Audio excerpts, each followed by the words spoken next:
Sikiliza hii story. Kuna jamaa mmoja nchini Marekani aliua watu 87 kwa kuwachoma moto.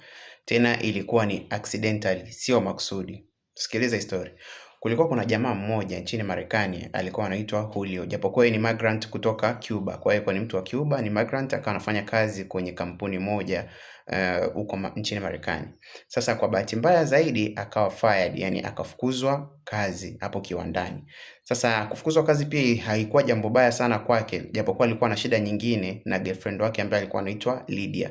Mahusiano yao walianza mahusiano yao kwa miaka 7 iliyopita nyuma. Lakini inaonekana kwamba Julio alikuwa na tatizo kidogo, alikuwa ni kama mtu wale wanaume ambao wanakuwa controlled sana, yani kwamba anakuwa na control sana, labda alikuwa anataka mke wake aache kazi bila yani mchumba wake, sio mke wake, aache kazi bila sababu tu yoyote. Kwa hiyo sasa mahusiano yao yakaendelea, lakini sio kwa muda mrefu sana. Mwisho wa siku yule Lydia akachoka zile drama za Julio. Kwa hiyo ile anapokuwa most controlled na nini, kwa hiyo wakaamua kuachana.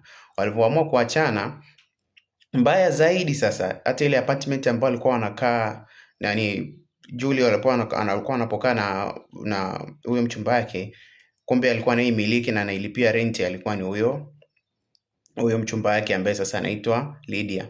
Kwa hiyo baada ya kuachana inabidi sasa Julio achukue vitu vyake aondoke, kwa sababu apartment ilikuwa ni ya mchumba wake. Haya, kwa hiyo basi baada ya kuachana hivyo akachukua vitu vyake akaenda kahamia kwenye apartment nyingine ambayo ilikuwa ni mbaya, ilikuwa kama ni boarding school. Baadaye wakaja wakaibadilisha kutoka boarding school ikawa ni apartment, lakini haikuwa kwenye condition nzuri, ilikuwa ni apartment moja mbaya. Afu akapata chumba pale, lakini alipopata kile chumba pia chumba kilikuwa ni kidogo sana. Yani hata ilikuwa itoshi kuweka vitu vyake vyote.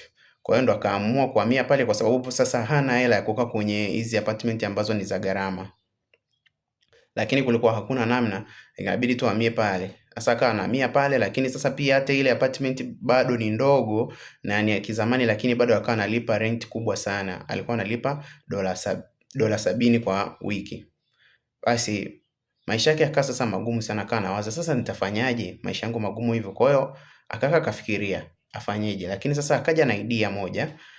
Akasema hivi, ikiwaje nikienda nikimfuata Lydia nikamwomba msamaha turudiane, na hisi labda tukirudiana nitajisi kidogo, nitajisi nafuu kidogo na maisha yangu yataanza kujirudi taratibu.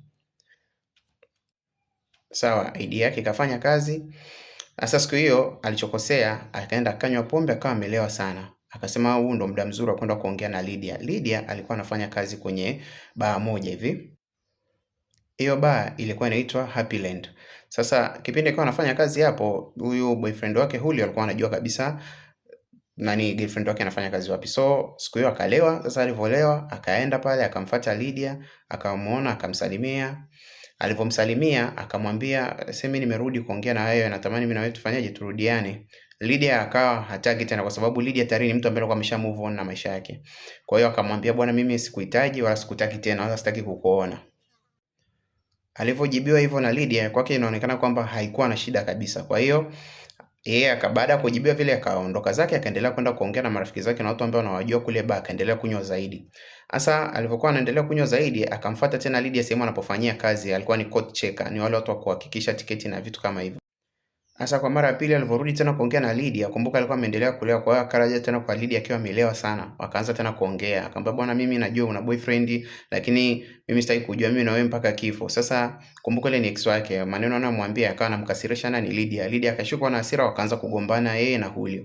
Baada ya kugombana pale, wale mabouncer wa bar, kama mnavyojua hizi night club lazima zinakuwa na mabouncer. Wale mabouncer wa bar wakaona kwamba tayari kuna ugomvi kati ya Lydia na boyfriend wake. Kwa hiyo walichokifanya mabouncer, wakaingia ndani, wakamchukua huyo Julio, wakamtoa nje. Walivomtoa nje wakamwambia, ondoka hapa, unatufanyia fujo. Haya, Julio baada ya kutupwa nje akawageukia akawaambia, okay sawa, mmeamua kunitupa, hamna shida, nitarudi hapa kwa muda mchache, nitakuja kuchoma iba nzima. Kwa hiyo baada ya Julio kusema maneno, wale mabonsa wakacheka, kwa sababu walimuona tu ni mtu ambaye amelewa na wala hajielewi. Lakini kumbe Julio alivyoongea vile alikuwa yuko very serious kweli, anapoongea kwamba nitarudi na nitachoma hii sehemu yote moto.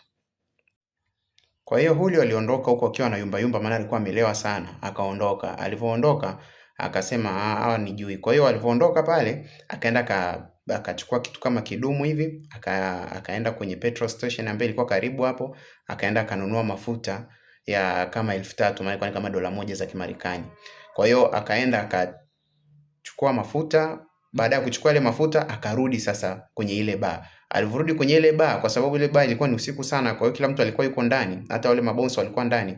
Kwa hiyo akaenda pale nje ya mlango wa ile bar akamwaga yale mafuta. Alipomwaga yale mafuta akawasha na moto ukaanza kuwaka. Moto ulipoanza kuwaka yeye akaondoka. Akaenda zake nyumbani. Sasa kitu kibaya kuhusu ile bar pale mlangoni ilikuwa sio kwamba ukiingia mlangoni ndio unaingia kabisa bar moja kwa moja, hapana. Ulikuwa ukifungua mlango wa kwanza ambao ni wa nje, ulikuwa unapanda ngazi ambayo bar yenyewe ilikuwa ni floor ya pili. Kwa hiyo ilikuwa kama kigorofa fulani hivi. Sasa baada ya moto kuanza kuwaka, kwa hiyo moto ukaanza kuwaka, ukaanza kushika mlango wa nje. Baada ya kushika mlango wa nje, ukaanza kushika na zile ngazi sasa za kupandia floor ya pili ambapo ndio kulikuwa kuna watu. Sasa baada ya pale moto kaanza kidogo kidogo kwenye ngazi, ukashika ngazi mpaka ngazi yote ikashika moto.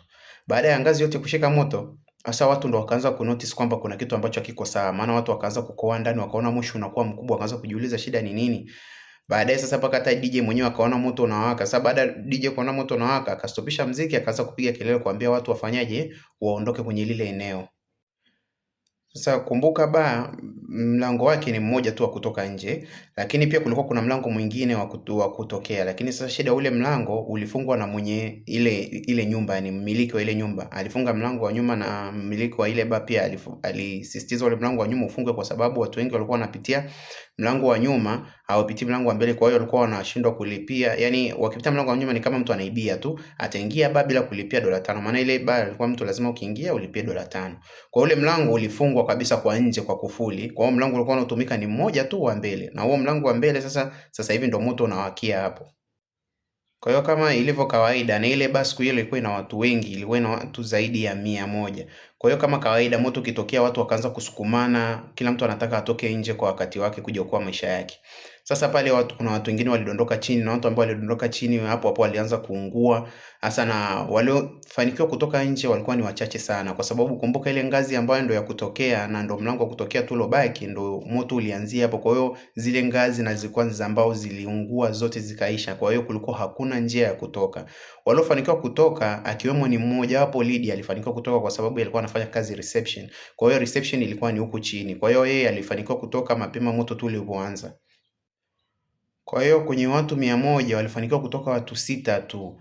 Basi kwa hiyo watu wengine waliobaki ndani wote waliungua ndani, zaidi ya watu 86 wote waliungua ndani, kwa sababu hakuna ambacho kilibaki. Kwa hiyo ile fire department ilifika kuuzima ule moto. Baada ya kufanikiwa kuuzima ule moto, basi kukasubiriwa kukucha asubuhi yake. Baada ya kukucha asubuhi yake, kama kawaida, mapolisi wakaanza kuuliza wale watu ambao walibakia, akiwemo Lydia ambaye ni boyfriend wake, yule Julio ambaye amepachoma pale.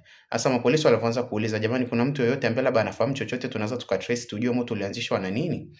Lydia akasema nafahamu, kwa sababu kuna kitu kidogo nafahamu kidogo, kwa sababu mimi jana usiku nilikuwa na boyfriend wangu hapa, alikuja hapa kazini akaanza kufanya fujo, bouncer akamtoa nje. Baada ya bouncer kumtoa nje, akarudia maneno yake, akasema kwamba atarudi hapa atapawasha moto. Baada ya polisi kuambiwa hivyo, polisi wakasema hapa inawezekana kuna kitu. Kwa hiyo wakamtrace, wakajua sehemu anapokaa Julio. Julio mwenyewe alikuwa hajui kinachoendelea. Kwa hiyo baada ya kwenda kuchoma pale usiku ule, yeye alienda zake nyumbani akalala.